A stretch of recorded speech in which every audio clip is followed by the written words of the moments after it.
गांव हरिपुर में एक छोटा सा परिवार रहता था।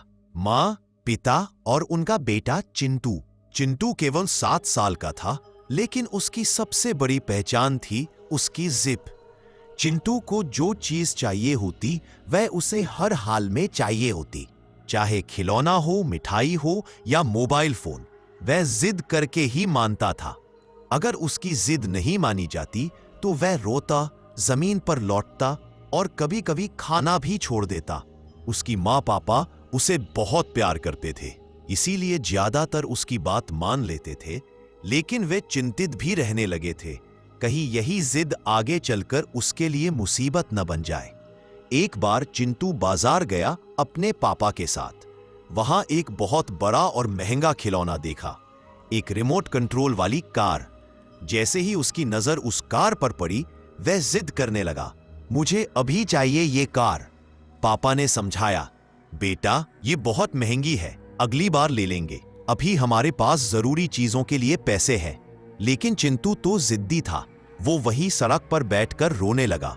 लोग देखने लगे। पापा बहुत शर्मिंदा हुए।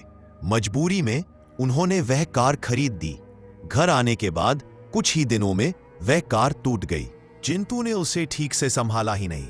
अब वह उदास रहने लगा। तब उसकी दादी ने उसे पास बिठाया और एक कहानी सुनाई। एक बार एक किसान का बेटा भी बहुत जिद्दी था। उसने खेत की फसल बिना मेहनत के काटनी चाहिए और सारी फसल खराब हो गई। तब से उसने सीखा कि मेहनत और धैर्य से ही अच्छा फल मिलता है, जिद से नहीं। चिंटू ने पहली बार गहराई से सोचा। उसे अपनी गलती का एहसास हुआ।